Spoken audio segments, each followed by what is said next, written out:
നമസ്കാരം. തിരഞ്ഞെടുപ്പ് ചൂടിലാണ് സംസ്ഥാനമുള്ളത്.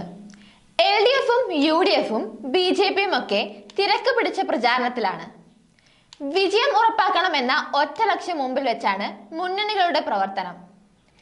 അതുപോലെ തന്നെ കേരളം ഉറ്റുനോക്കുന്ന മണ്ഡലങ്ങളിലൊന്നാണ് വടകര മണ്ഡലം. കെ മുരളീധരൻ കഴിഞ്ഞ തവണ വിജയിപ്പിച്ച മണ്ഡലത്തിൽ ഇത്തവണ UDFിന് വേണ്ടി രംഗത്തിറക്കിയത് ഷാഫി പറമ്പിലിനെയാണ്. LDF സ്ഥാനാർത്ഥി KK ശൈലജയുമാണ്. ഇവിടെ തീപാറുന്ന പോരാട്ടം ഉണ്ടാവുമെന്നാണ് വിലയിരുത്തുന്നത്. അതുകൊണ്ട് തന്നെ ഇരു മുന്നണികളും പ്രചാരണത്തിൽ വിട്ടുവീഴ്ച വരുത്തുകയില്ല. പുതിയ പുതിയ ആശയങ്ങൾ നടപ്പാക്കാനാണ് ശ്രമിക്കുന്നത്. അത്തരത്തിൽ UDF സ്ഥാനാർത്ഥി ഷാഫി പറമ്പിലിന് വേണ്ടിയുള്ള വേറിട്ടൊരു പ്രചാരണ രീതിയാണ് ഇപ്പോൾ സാമൂഹ്യ മാധ്യമങ്ങളിൽ വൈറലാവുന്നത്. കല്യാണ കത്ത്. അതെ, വരൻ ഷാഫി പറമ്പിൽ, വധു ജനാധിപത്യം. വടകരയിൽ ആകെ ചുറ്റിക്കറങ്ങുകയാണ് ഈ വിവാഹ ക്ഷണക്കത്ത്. സോഷ്യൽ മീഡിയയിലും വൈറലാണ്. സുഹൃത്തുക്കൾ ഒരുക്കിയ പാട്ടുകളും പ്രചാരണത്തിന് വേറിട്ടൊരു മുഖം നൽകുന്നു. വിവാഹക്കത്ത് എന്തായാലും ശ്രദ്ധേയമായിട്ടുണ്ട്. ഷാഫി പറമ്പിൽ തന്റെ പഞ്ച് അഭിവാദ്യം നൽകുന്ന ഫോട്ടോയോട് കൂടിയാണ് ക്ഷണക്കത്ത്.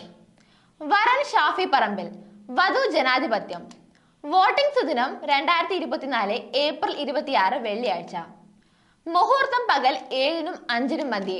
വോട്ടിംഗ് വേദി പോളിംഗ് ബൂത്ത്. രാജ്യത്തെ വീണ്ടെടുക്കാൻ കൈപ്പത്തി അടയാളത്തിൽ അന്നേ ദിവസം വോട്ട് രേഖപ്പെടുത്താനായി കുടുംബസമേതം ക്ഷണിക്കുന്നു. ഇങ്ങനെയായിരുന്നു കത്തിലുള്ളത്. ഈ കത്ത് വൻ വൈറലായി മാറുകയായിരുന്നു. അതേസമയം LDFും ഒട്ടും പിന്നിലല്ല. KK ശൈലജയ്ക്ക് വോട്ട് അഭ്യർത്ഥിച്ച് കമൽഹാസൻ രംഗത്തെത്തിയിരുന്നു. കമൽഹാസന്റെ പാർട്ടിയായ മക്കൾ നീതി മയ്യം പുറത്തുവിട്ട വീഡിയോയിലൂടെയാണ് അദ്ദേഹം LDF സ്ഥാനാർത്ഥിക്ക് വേണ്ടി വോട്ട് ചോദിച്ചത്.